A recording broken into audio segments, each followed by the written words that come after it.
Confiscation bill signed into law. All Americans believe that they're entitled to rights that cannot be taken away regardless of the situation.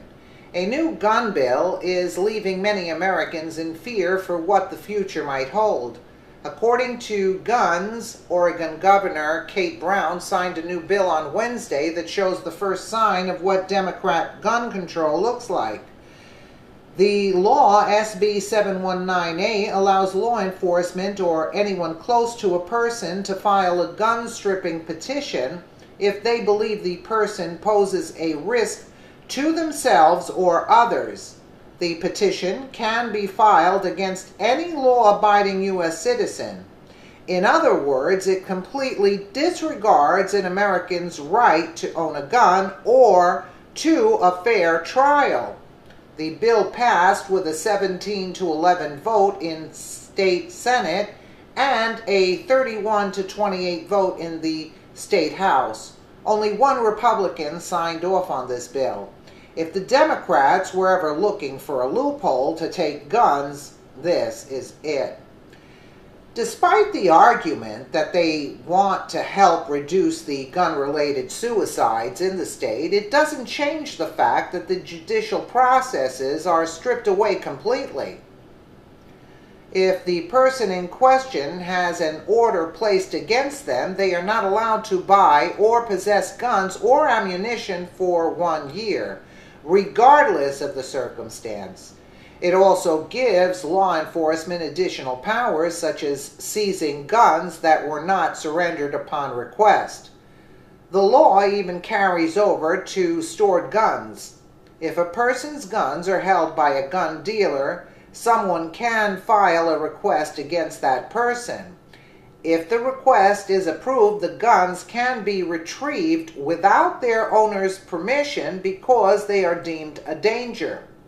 After a person discovers that a petition has been filed and they will be forced to give up their guns, they have 30 days to request a hearing in the hopes of keeping their guns. If no hearing request is made, the person's guns are handed over. This new law also closes two important loopholes in the state gun law. First, the state police used to have 3 days to hold a sale due to a background check. Now they are permitted to hold off indefinitely with or without reason.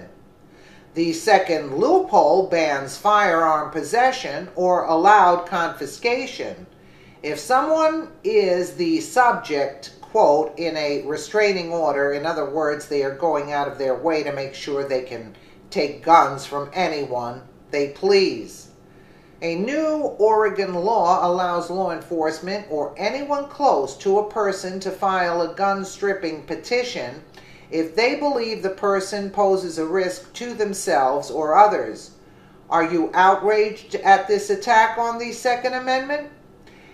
As one can imagine, there are plenty of people outraged by this new law. The Oregon Firearms Federation strongly opposes the law. They believe that the law is put in place just to harass legal gun owners. Kevin Starrett, the group's director, pointed out that by delaying gun purchases indefinitely, the law would eliminate the one small safeguard that protects a person's right to have the means to protect themselves. It is a troubling bill. There is no doubt about that. Gun owners around the country need to watch Oregon carefully to see how this law is implemented and whether or not it is abused. The example set by Oregon may be followed by other states. Above all else, this law is unconstitutional and should be challenged in the Supreme Court. And I wonder why it started taking place in Oregon. That's like really where that happened there with the Finicum family, if I'm not mistaken.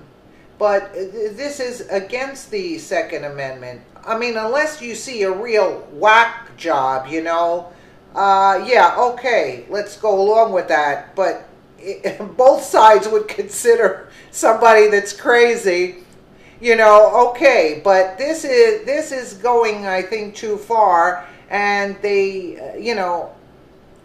just want to slowly but surely just take our Second Amendment right away, like they're trying to do with free speech also. I mean,